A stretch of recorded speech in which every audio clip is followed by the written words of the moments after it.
I kind of look at it like a game. I loved playing games as a kid. I still love playing games. I think the most fascinating game is the tax game. We're all in the game. I just go, how do I win that game? It's really just understanding the rules of the game. Most people understand very few of the rules, and so they pay a high cost. They lose the game. Whereas, you really understand the rules. It's a pretty easy game to win. Oh man, I'm so excited to talk to you. I had a brief chance to catch up with you a little bit before the show, and I was telling you I've been selfish. I caught you on Patrick Bet-David's show and a couple of my thought leader friends. And I'm like, yeah, this guy has to be on the show because the work that you're doing, I think, is single-handedly going to create net worth for a lot of our listeners and viewers, which I'm pretty stoked to talk about. Not many folks get like super excited about taxes or tax strategy, but when we hear you talk about it, you're like, yeah, well, this is how it adds to your personal net worth and bottom line. How'd you even find yourself in this genre? I started as a teenager. I was, my dad had a printing company and my mother was his controller. And being a little bit of a mama's boy, we all worked at the business, but I was the only one who worked in accounting. And actually, when I started school, I decided, I wanted to start in accounting. But then when I was looking at graduate school, the question is, do I want to be an accountant or a lawyer? I'm going, no, I don't want to be around lawyers all the time. So tax law is actually the one area where you get both law and numbers. And those are the two things I'm good at. So it was the natural fit for me. I love it. Well, the crazy part is I was just thinking through this, in the times that I've been an entrepreneur for going on 25 plus years, call it, almost 30 years. And by the time you factor in every single year that I was doing an entrepreneurial venture, most of the times I've gotten myself in trouble, it's because I didn't either I didn't have qualified advice, I didn't have advice, or I wasn't necessarily really open to the advice, if that makes any sense. So talk to me a little bit about the importance of having a solid financial professional like that's really supporting your growth, your strategy, and stuff like that. Because that's the one thing that I know cost me millions of dollars building businesses along the way, was the simple fact that I was all entrepreneur, not enough consultation. Well, business is a team sport. Yes, true. So it's not something you do on your own. I mean, people who do it on their own are called sole proprietors. They're self-employed. They own their job.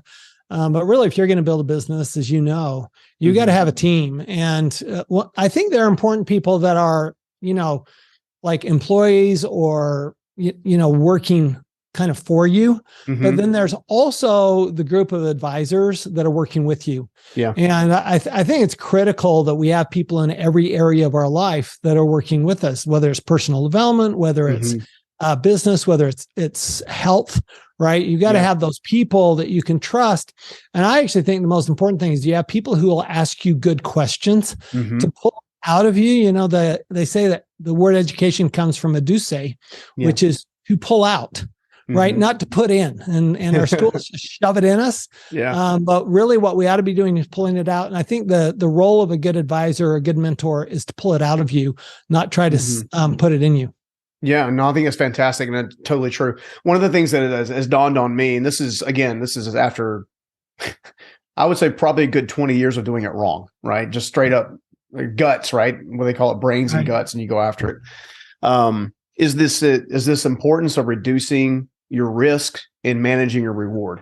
Early days entrepreneur, I was 1,000% all reward. There's no risk. Nothing's going to happen to me. I'm Superman. Like every idea I'm going to have is going to work. And then I realized, I probably should get a corporate entity. I probably should have a corporate veil. I probably should, pay taxes. Like, there's just the basics, right? Talk to me a little about the importance of putting some of those things together. I know that, some of the things that you teach us is how to actually have the government pay us to do some good work. So talk to me a little about both of those. Absolutely. So, really, if you're going to get into business, if you're going to do business, you ought to act like a real business. And I always say, think big, right? Yeah. And act like the big guys, but do it slowly. So, you kind of act small, but you always got to have that big thought. The reality is that the big businesses, they're only paying 20% tax. Yeah. And the small business typically pay up to 60% tax. But the law is equal. It's fair. Anybody can can do the same thing, right, in the US. And so you could be a small business owner and where you might otherwise be taxed at 60% because you're a sole proprietor, you know, you haven't set up properly, or you could actually act or behave like a big business and pay 20% tax or less. And so it's really your choice, right? Your choice is, how do I behave? And how I behave is what I'm going to receive, right? I can't have it until I am it. Yeah. So you kind of have to behave that way. And then part of that is looking at the tax law. And once you recognize that you're a partner with the government, all of a sudden you start going, okay, do I have a choice in what kind of partner I am with the government? Am I a silent partner and just go ahead and pay my tax and not, you know, and then only take home 40%? Or am I an active partner with the government, do things the government wants me to do, take advantage of the tax benefits that the government is incentivizing me to do, and then take home a lot more of my money that I can reinvest into my business, my investments, et cetera. But that's really all the tax law is. Tax law is just a series of incentives, primarily for business owners and investors, though there are some other tax incentives in there as well. But there's really not much revenue raising in the tax law. It's pretty simple. You got about 30 pages of revenue raising, but you know, there's 6,000 pages of how to reduce your taxes. So why not focus on that? And they're not loopholes. They're actually legit. So that is correct. They're not by chance. Okay. They're not mistakes. They are intentional. Yeah. Well, and I think one of the things that I found was pretty profound in studying your work and then reading your book and going through some things is the incentives are there. That like the government in many respects is wanting to partner with us to create jobs, to create opportunities, to create expansion. But when you're hearing sounds in the economy, like, you know, hey, we want to downsize the workforce and all that kind of stuff. Is it like sending mixed signals a little bit? Or is it really there's one constant and this other thing's more of an economic, just your normal economic environment? You know, I think the government constantly sends mixed signals. I mean, here you have, look, you have the Federal Reserve who's trying to reduce inflation, and then you have the government who's actually doing everything to increase inflation. So there's constantly the mixed signals, you know, that you know, I kind of look at it like a game. I loved playing games as a kid. I still do. I still love playing games. I think the most fascinating game is the tax game. And, you know, we're all in the game. I just go, how do I win that game? Yeah. And it's really just understanding the rules of the game. Most people understand very few of the rules. And so they pay a high cost. They lose the game. Whereas, you know, you really understand the rules. It's a pretty easy game to win. Yeah. I want to kind of maybe use a bit of a selfish example. I'll use a hypothetical. I know a guy, I know a friend, and then back our way into some of the debt usage. Cause, you know, historically I've been the anti-debt guy. Now this is before I got to know Dave and Sharon and all that kind of stuff. This is like my first mentor said, stay out of debt, you know, kind of thing. And of course my family history leading up to that point was everybody was extremely in debt, you know, personally. There wasn't a business to use expenses and other things like that. But, let's say I have a property. And I've recently had the property appraised and I've got interest in selling the property to buy the property. I've got a $4 million gain or a $5 million gain, right? Because it's between improvements, the overall market condition and everything, from what I paid for it to what it's worth now, it's a $4 million gain. Let's say that I want to expand the property that I currently have, meaning, okay, well, I sell this property. I want to expand and buy a larger property. Ergo, you know, in theory, make more money in rents from tenants and, you know, other businesses there, as well as utilize it for my own space. Is it better to pay the property off in full, or is it better to take the proceeds, do a 1031 type of environment and go ahead and buy the new property and take on a little debt? Well, so here's my view on debt. Let's start with that one. Sure. The purpose of a liability is to buy an asset. That's the only reason you have a liability. Yeah. So the way I look at it is if you're afraid of debt, you don't trust the asset. My question is, if you don't trust the asset, why are you buying it with your own money, let alone the bank's money? If you trust the asset, why not use the bank's money? It's way cheaper than using your own money. Yeah. So to me, it's a matter of, if you really like, if you really trust the asset and you really trust yourself to make the asset succeed, then you want as much debt as possible. I mean, the goal is actually 100% debt in the end. But I will tell you, there's actually two answers to your question, and you've got two alternatives right now, which we haven't always had. One is to do that 1031 or like kind exchange, and then you don't pay any tax on the sale. And, but you're expanding. So you do get some additional depreciation in the new building because you're expanding, right? You're not spending the same amount on the new building as you had on the old building. You're spending more. Or you actually have to run the numbers, because sometimes it's better to sell the building, pay the tax, and buy the new building and get the better depreciation on the new building. So it really, because remember that when you sell a building, typically you're paying capital gains rates, but depreciation is ordinary deduction. So if you have, let's say you're in a 37% tax bracket, I'd rather have a 37% deduction and pay a 20% tax. Yeah, that's and true. not pay any tax on the 20%. The offsetting is a positive. Right. The net is a 17% positive in that situation. And so if you have other income from businesses, et cetera, and you can offset that 37% income and only have 20% gain, you actually make money by recognizing the gain. Interesting. Well, let's throw another little curveball in there on the 1031 side. Yeah. Let's assume for a second that the new property that you could find is $3 million. Okay. But yeah, you got a $4 million gain, but you're going to have to spend $1 million in improvements to the new property. Does the $1 million also count towards an expense rather than that $1 million could technically be taxed? It can. So this is where you're going to use a qualified intermediary, and this is a little more complex situation. But again, you might be better off not doing the 1031, because the $1 million you put in may be deductible immediately as repairs, for example, or as certain improvements that are 100% deductible. So you really want to look at which way is better. But there are ways to do that. Yes. I mean, it's amazing how many options there are in the tax law. Yeah. Well, I'm selfishly, I enjoy real estate. It's funny. I was talking to a good friend of mine, and they were like, your businesses have been successful. They produce, they are estimating what my businesses produce. Right. And I'm like, actually, most of my quote wealth has actually come from handling real estate, and, as far as net wealth and stuff like that.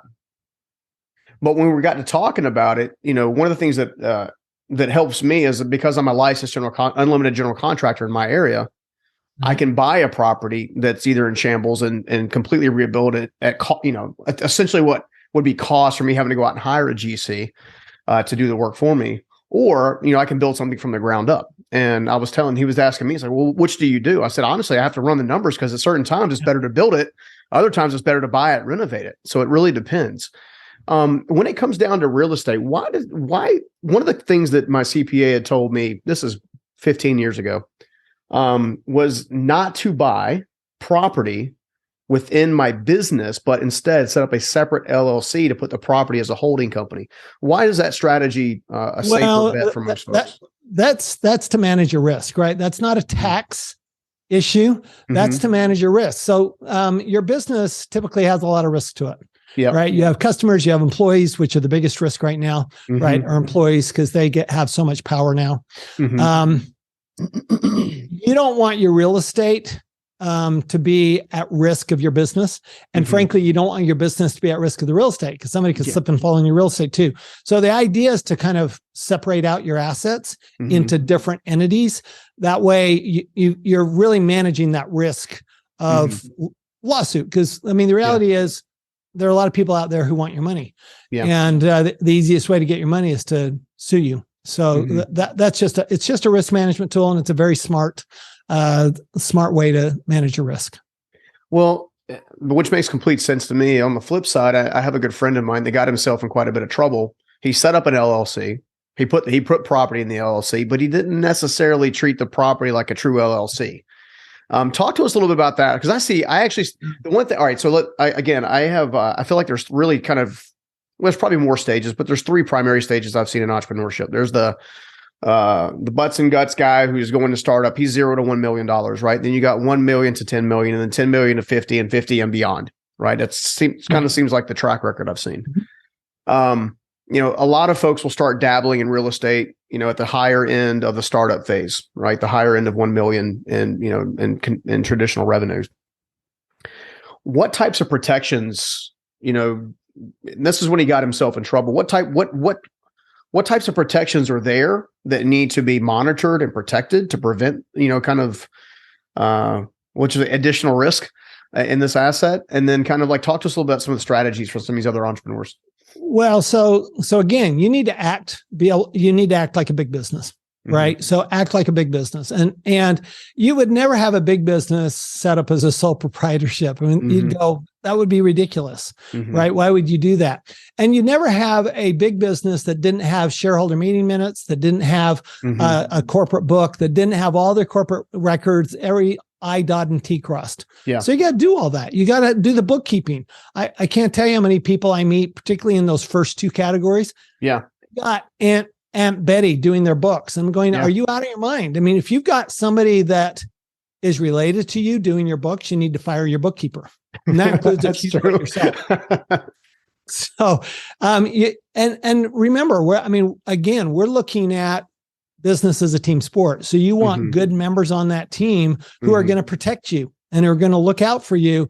It is very easy to blow an LLC because if you don't treat it like a real business, a real company, then the IRS won't treat it like a real company, and neither will the courts. Yeah. So you really do have to dot your I's and cross your T's. It's not that hard. Yeah. It's just that so many entrepreneurs, particularly starting out, are a little lazy, or they're a little anxious. They're just raring to go. Yeah. Definitely impatient. Definitely impatient. Totally impatient. Whereas they ought to think about, okay, if I'm going to set this up right, what are all my costs going to be? And that's part of my investment. And that includes hiring the attorney to do your, to handle your legal matters. That includes hiring your accountant to do your tax matters, and hiring a good bookkeeper to do the bookkeeping matters. And don't shortcut it, because it's when you shortcut it that you get in trouble. Yeah. Well, and that's ultimately what happened to him. He was tapped on the shoulder for some extra taxes and some extra fees. Yep. Let's put it that way. Which fortunately I kind of learned from his lesson a little earlier on. It's like, well, if that happened to you, I went immediately, started looking at how we were conducting things. Like, okay, good. All right. Change that one thing. I think other than that, we're in a good position.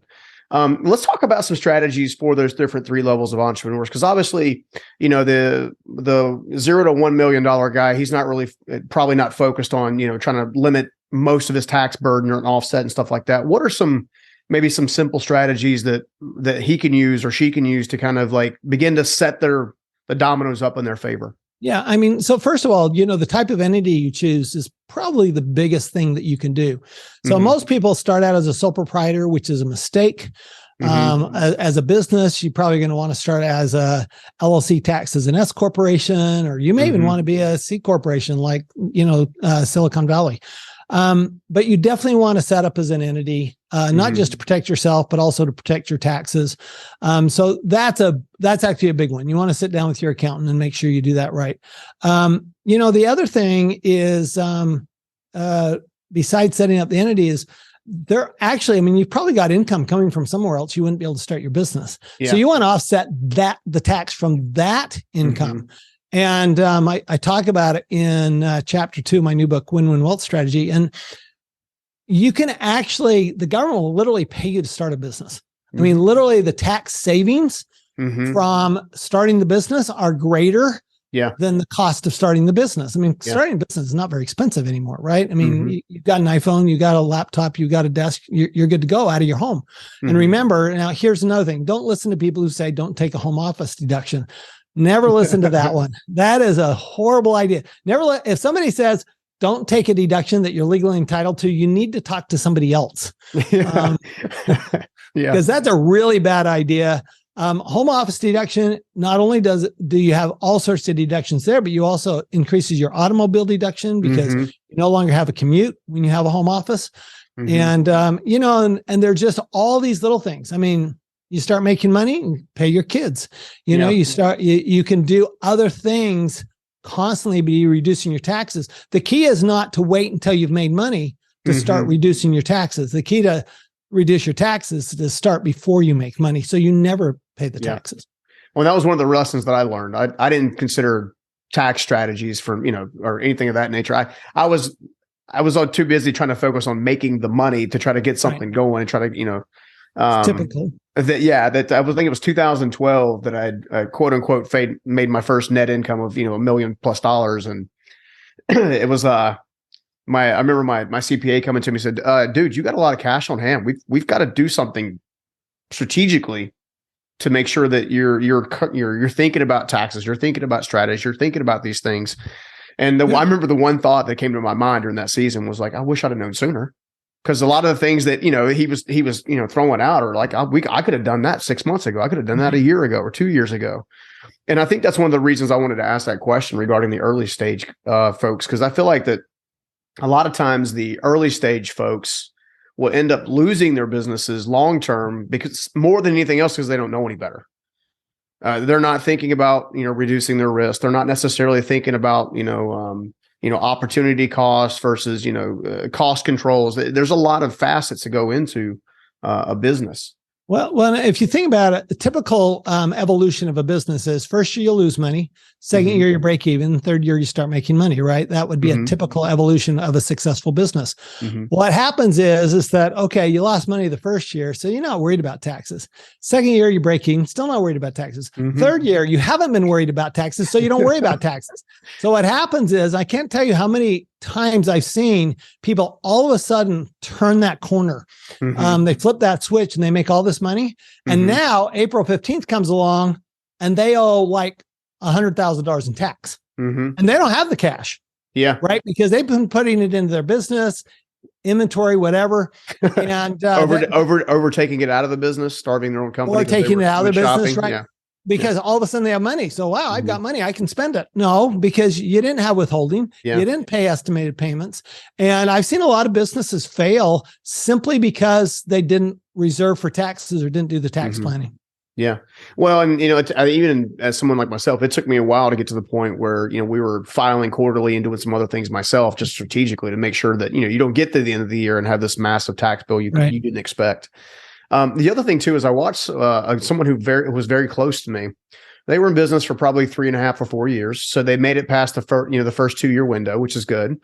Where they got themselves in trouble is in years 3 and 4, because of the cycle of the economy and all kinds of things. They had made considerable profits in the prior year, didn't pay taxes because they were heading into a winter season, kind of like we're heading into now in some cases, in certain sectors.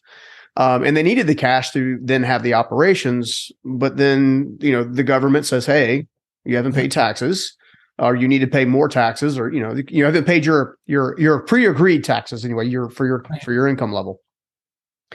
And they were caught off guard and surprised that when they unfortunately had to go file bankruptcy, that taxes weren't bankruptable. Right. They're not. Yeah. Which haunted them for 10 years. By the time the interest and penalties and stuff had gotten there, they had paid in almost 4 times the original tax. What kind of cautionary tale can we use here to kind of help some entrepreneurs make some good decisions now? Well, that's why. So I used to have a big CPA firm, and my partner and I decided to sell it. And the reason we did is because we kept having people come to us that were just starting up, and we can afford to serve them. Right. Yeah. We were serving the people like you. And so what we did was decide, well, let's create a network of of firms. And there are going to be some of those firms that all they do is handle startups. Right. Yeah. And so, and they're going to be less expensive, right, than the expensive tax advisor. So what you do is you actually get that early advice from somebody who specializes in startups. And that's where you start, because then A, you're going to set aside money if you need to set aside money, but B, remember, we're taxed on an annual basis. right? January through December, which means that if we have income January through December and we spend the money in the next January, we don't get to deduct it in the previous December. So we have to time it. So it really does have to be strategic. Like with your example with your account, you said, well, I could have done that if you told me 6 months ago or 2 years ago.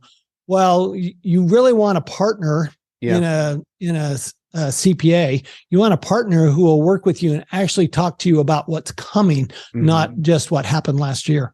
No, I think that's great. I do have maybe we can use this as kind of a teaching mechanism as well. What types of things, from your perspective, you're obviously, you've been an industry leader for some time in the space. What types of things should an entrepreneur, early stage guy or gal be looking for in a qualified CPA? Because I could tell you that early days, I wouldn't have known a good CPA from a bad CPA. Like I wouldn't have known. Well, good news is chapter 23 in my first book, Tax Free Wealth, actually tells you how to find a good tax advisor and tells you what questions to ask. I actually think the number one rule for a good advisor of any kind is somebody who asks good questions. So when you're, let's say you're interviewing somebody that your friend recommend, your buddy or your colleague recommended, you're interviewing them. If all they do is say, well, what questions do you have? Probably time to say next. Yeah. Right. That's not a good fit. You don't go to a doctor and the doctor expects you to ask all the questions to find out what you've got. Right. Yeah. You want to be diagnosed by a professional who can really kind of inquire and dig into what's going on. So you want an advisor who will dig into what's going on, how to help you, where you are, where you're going. And on top of that, look at something like you asked. First off, you asked asset protection questions. You didn't even ask tax questions, right? Okay. Well, I actually think that there's 4 aspects that you have to be looking at. Tax is only one of them. Asset protection is one of them. Your how you're going to use your money. That's building your wealth is one of them. But then your legacy. Most people don't get into business. They don't get into investing because they just want to barely put enough food on the table. They get in because they're building a legacy.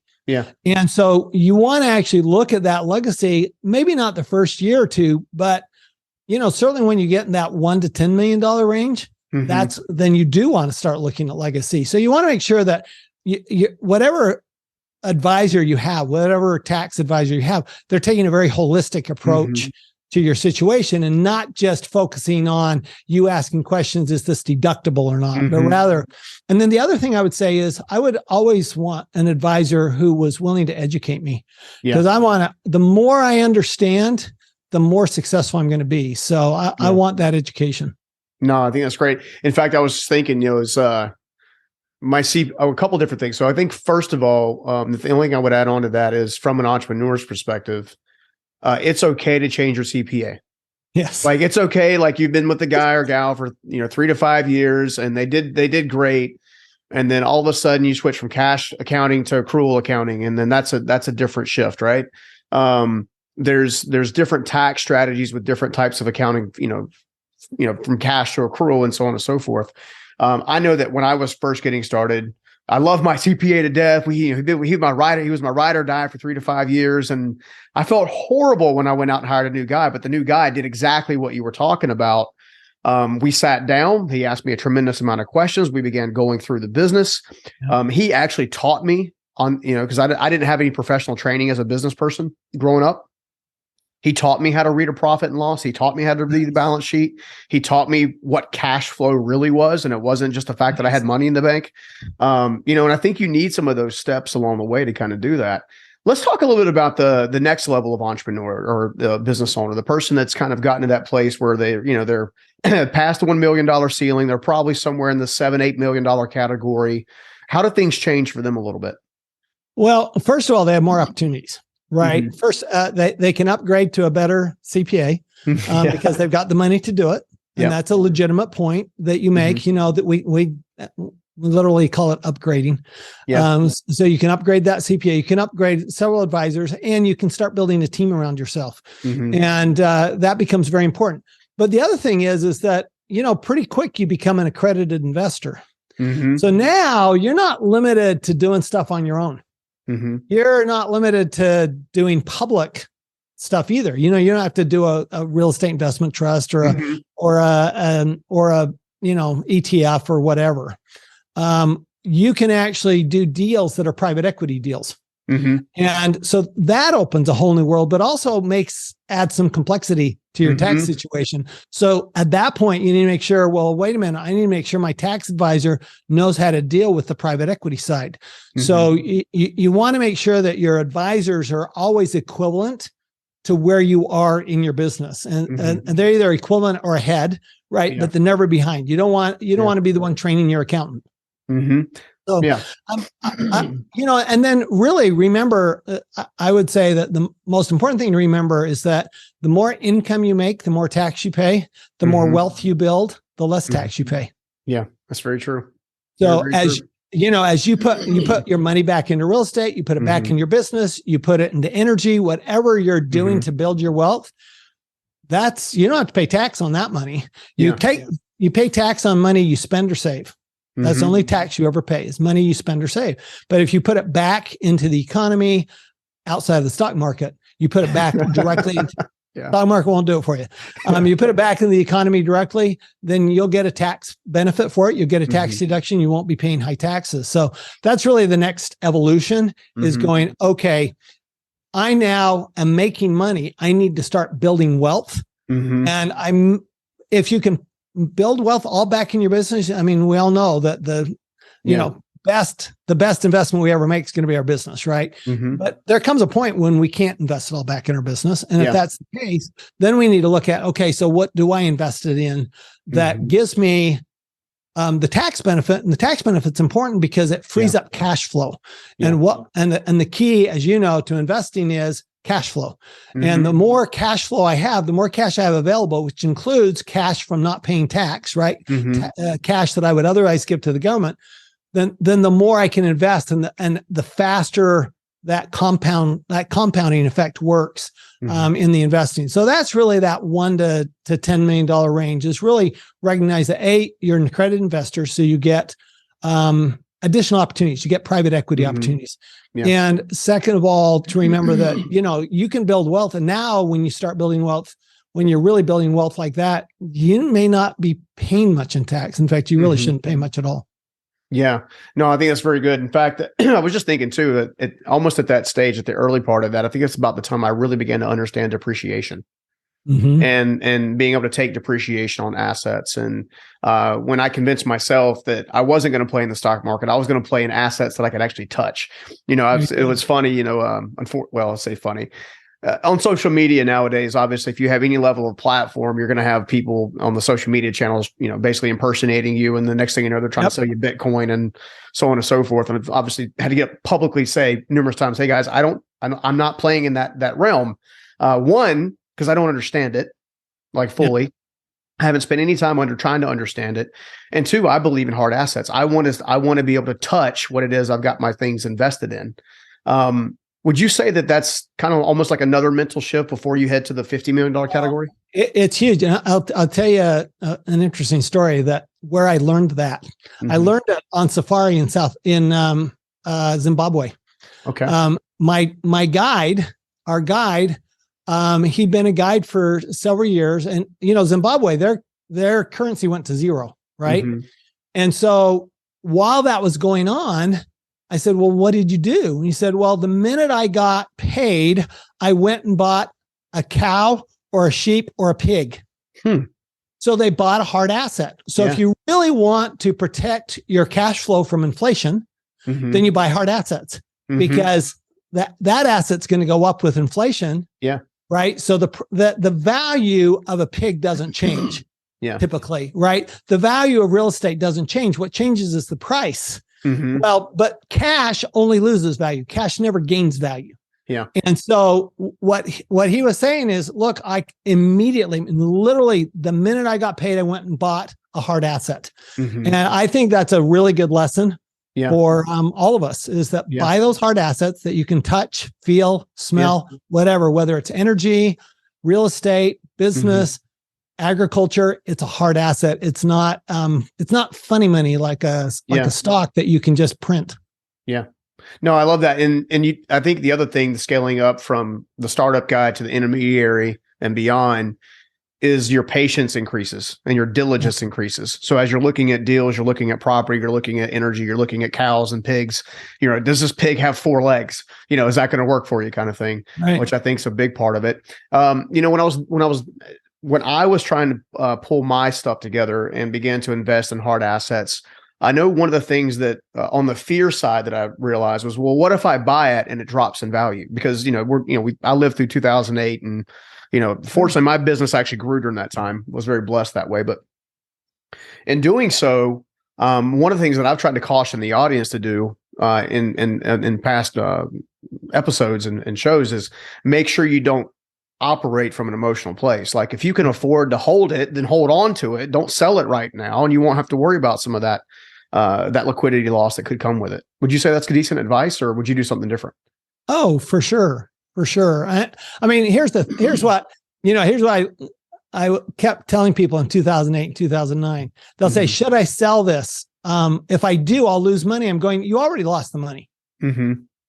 Whether you sell it or not, you already lost the money. You just didn't realize that loss. Yeah. And so, you always have to look at, I take a very simple approach to finance. I go, look, okay, we've got income, expense, assets, and liabilities. What's the purpose? Well, the purpose of income is to produce cash flow, right? You can have accounts receivable that don't produce cash flow. So that you don't produce cash flow, you're going out of business. That's right. The purpose of an expense is to produce income, right? The purpose of an asset is to either produce income or reduce an expense. And the only purpose of a liability is to buy an asset. Yeah. So when you simplify it that much, then you go, okay, if I have an asset, let's say I'm evaluating my balance sheet, I'm going, I've got an asset and it's not producing cash flow. So I got 2 choices. Either I get rid of it, because it's a non-performing asset, or I figure out how to get it to be performing. Those are my choices. But just leaving it there is that's a different choice, and that's always a bad choice, right? Don't just ignore it like most people do when they get their portfolio statements from their stockbroker. Don't just shove them in a drawer. Don't ignore it. You got to pay attention to it. And so I really think you can always evaluate any type of income, expense, asset, or liability that way. And the other thing I always you remind people is that, again, if you don't like the liability, it's probably because you shouldn't be in the asset. Yeah. So they go together. No, that's totally true. I was just thinking too, where I'm at now, I'm sure where you're at and others that we're acquainted with are, we look at down markets and we see opportunity. Sure. For those who haven't prepared, haven't been patient, haven't gotten with a professional, haven't spent time understanding tax, haven't spent time understanding really what their personal net worth is, what their businesses were, all of that. They haven't taken the time to do all of that. They're not in a position to take advantage. I was interviewed not that long ago, and they said, "Are you scared about the recession?" And I said, "Not exactly." And they said, "Well, why?" I said, "Well, I have some cash on hand, and I'm planning on buying some stuff on sale because of the emotion that people do." And that's one of the reasons I was trying to say, hey guys, let's make a data-driven decision. If the data supports that your asset is not going to produce now or in the future, or you went from an area of town that was really good and all of a sudden that area of town is falling apart. There needs to be significant reinvestment. Maybe you look at doing something with the asset. But to your point, a lot of the assets that I buy are right there in that ring between the new stuff and the old stuff. Right? Because I know that if I can create an additional value on that ring, then I'm going to get increased value because my comps are right beside me, rather than trying to let the more dilapidated areas of town kind of bite me in the hiney. Let's talk about the entrepreneur he's 8-9 figures, right? So he's got significant liquidity, personally net worth on a consistent annual basis. His game has definitely changed. From what I understand. Would you say that's more of a danger because you have so much to play with or so much to invest, or that scares me, like complexity wise? It's like, I can only consume so much. There are only 2 problems that you can have with money: not enough and too much. Yeah. And what the first thing you have to realize when you get to that level, 8, 9 figures, is you have to decide, what do I want? Do I want to maintain it? Do I really want to, like 3x, 4x it? I mean, do I really care?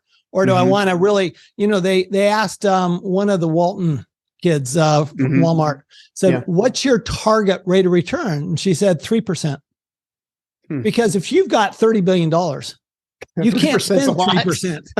You can't spend 3%. So all she was trying to do is maintain, right? So there is a level where you have to decide. So the really question is, what am I looking for? What am I trying to do? I do think, though, there comes a level where you need to start maybe paying a little more attention to protection. And maybe peel some of that money off. We call it like getaway money. And it may be even that you start looking offshore. It may that you start looking at precious metals, gold and silver. It may be that you, even in that tier lower, you might look at like heavy life insurance, because this is, you're looking, there's got to be some assets you go, wow, if I'm safe so that I don't have to worry about anything, I've got this other money that I can grow. But if I'm putting all my money, now I'm at enormous amount of risk. Do I really want to do that? Do I want to take some of the risk off the table? This is where private equity firms come into a business like yours, for example, and they say, look, why don't we take some of that risk off the table for you?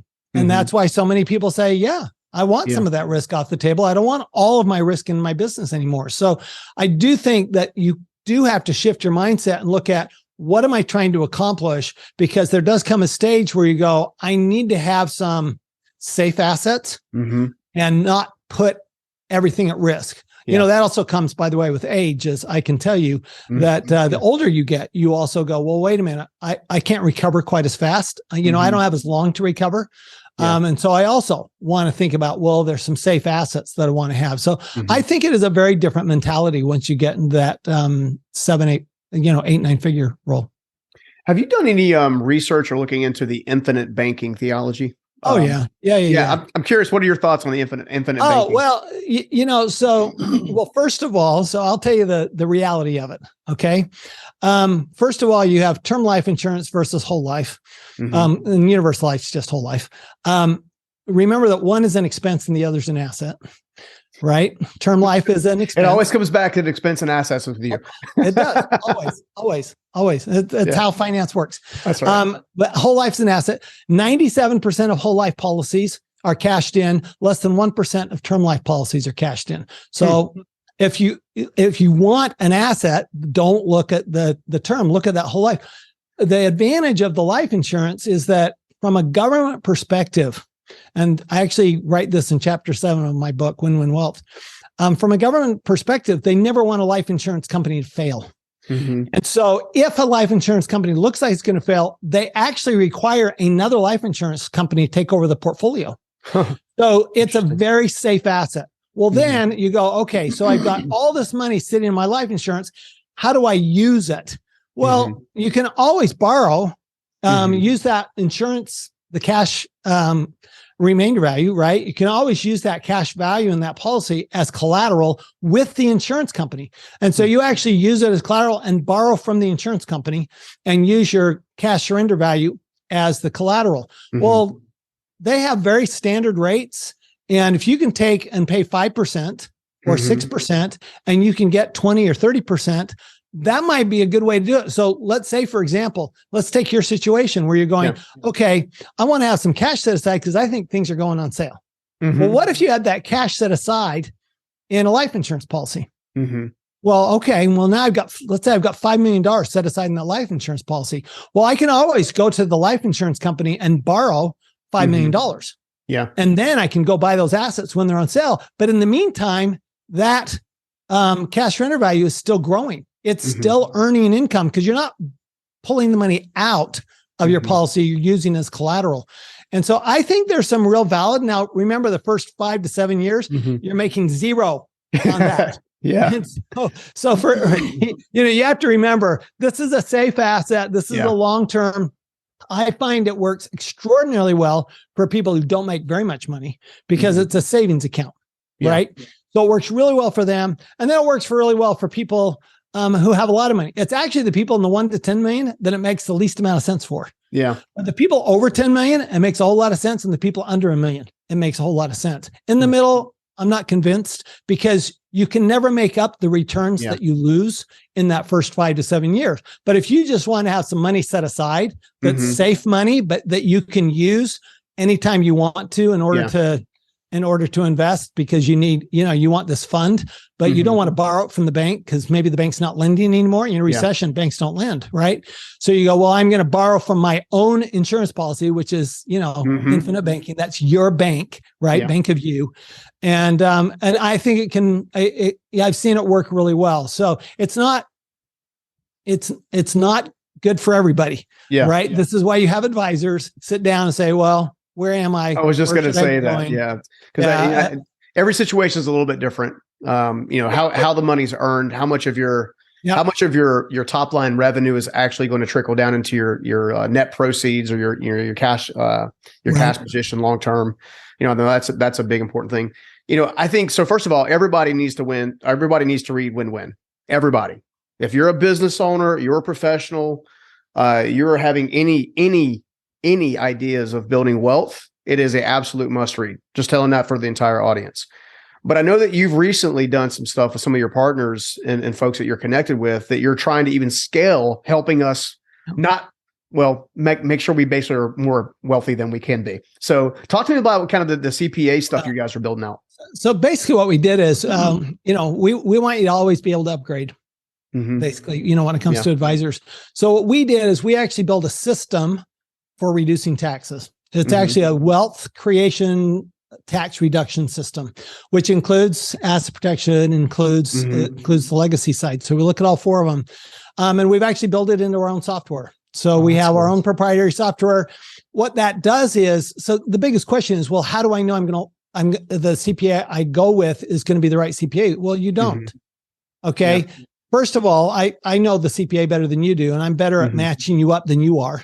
Sure. But second of all, what I want is I don't want a CPA that I have to rely on that CPA. I want a CPA that has a network of 65 other CPA firms. And I want a CPA who's using a system that's been proven for 20 years that absolutely works. Yeah. Because what I know about CPAs is that CPAs are really good at following a recipe, but they're not really good at creating a recipe. Yeah. And so what we've done, my company Wealthability, is we've actually created the recipe for the CPAs to use. And we just train them how to use our recipe, how to use our system. And then that way we can get repeatable results no matter which CPA you're with. Well, yeah. And you guys have been incredibly successful at doing it. So it's not like this is an unproven technology or unproven theology. I mean, I learn something every time I watch an interview that you're on, or even now I've learned stuff, and I'll continue to follow your career just for that reason. I know you've already blessed my life and helped me understand wealth at a different level, and I'm heading into a different level of wealth, right? So I need these additional strategies. I need these additional techniques. I need these additional teachings, if you will. Let's talk a little about real fast. If someone wants to find out more so let's say they're an entrepreneur, doesn't matter what level, they want to say, okay, I want to find out more about your program. How do I learn more about it? Just go to wealthability.com. It's fairly simple. We have schedule a call. What we'll do is we'll review your tax returns, no charge. We'll let you know if we see something that is missing or some opportunities. And then if you want, more help, we'll actually match you up with the right accounting firm. And, if you're just starting out, it may even be an enrolled agent, may not even be a CPA, somebody who just handles consultants, right? Yeah. Or if you're very, really sophisticated, you're in that 8-9 figure, we're going to match you up with the CPA firm that handles the 8-9 figure people. So that's the advantage of having the network. Yeah. That's actually why we created it, because we couldn't handle everybody when we were a single CPA firm. But as a network of CPA firms, we can. Well, and that's one of the reasons I wanted to bring it up, because you guys literally do have a solution for the vast majority of our entrepreneurial following, our startup guys, our scale up folks, and even our growing folks. Absolutely. What if I'm a CPA and I'm saying, hey, look, I really like this guy. I'm okay with the recipe I've been following, but I realize there might be some additives I could add to my recipe. How would we connect them with you to learn more about possibly being a partner with you guys? I love that question. Thank you for that one. I wasn't expecting it, but I love it. You go to wealthability.com again and schedule a call, but schedule a call as a CPA. And we are building this network as fast as we can. Our goal eventually is 10,000 CPA firms worldwide. So we are looking to completely revolutionize the profession. We're not looking just to, we love entrepreneurs. So that is the passion. We love you back, just for the record. Good, because I love literally, when I started my first CPA firm, I had 2 clients, and my goal was to create a place where people loved coming to work and where we could give entrepreneurs the highest level of advice, because I didn't see them getting it. They're still 25 years later, they're still not getting it. And it's really disappointing because I see all these big accounting firms and all they're trying to do is get as much work done as possible. They're not really spending the time. You know, we all know that if we want really good food, we go to a local restaurant. We don't go to a chain. Yeah, it's true. If you go to a chain, you're going to get mediocre food, but a really big menu, right? We call it Cheesecake Factory firms. And you know, there's nothing wrong with Cheesecake Factory if that's what you want. Right. But a lot of people would rather go to the small restaurant that's got a great chef and they really care about you and they really produce great food. And my wife and I was at our neighborhood restaurant just last night. Oh my heavens, the food was so good and the attention, the service is so good.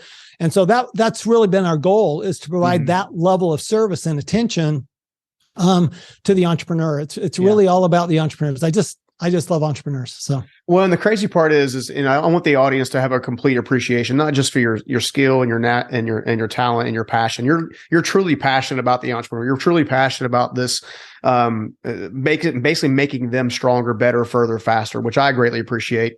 I also want them to fully appreciate some of the folks that you work with, including Robert Kiyosaki and others. Like there's that in and of itself. I mean, when you've got folks that are operating at that level and you're consulting with them and you're working with them and others like them, that goes a long way in my book of saying, hey, I know these guys are incredibly successful. I know that they're following a plan and strategy, because if they wouldn't, then all these little recessions that pop up would take them out. So I know that they're doing something right. So on our final little thing out here, I just want to, first of all, appreciate you for stopping by the show. Big time. Absolutely. Second of all, maybe if it's okay, maybe talk about a handful of clients that you've worked with that, if you're allowed to, that maybe have a couple of good stories that you can maybe. Yeah, I can tell you a couple. I mean, Robert's a great one. I remember Robert and I were on stage at the Paris in Las Vegas. This was 2012, and I was up there doing my thing on taxes. And I said, well, the tax law is really a series of incentives for entrepreneurs and investors. And he looks at me and goes, really?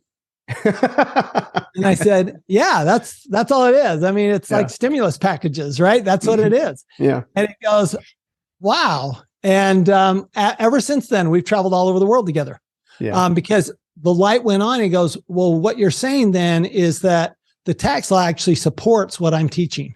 And so that's why we work so well together. And I love teaching with Robert. He's amazing teacher, and they do go together. It's a little good cop, bad cop. I would be the good cop.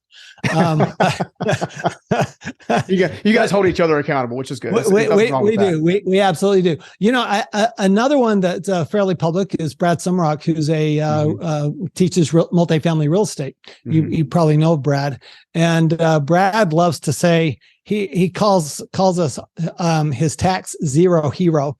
Tax zero hero. I like that. Because that should be your next. That should be your next book title. Tax zero hero.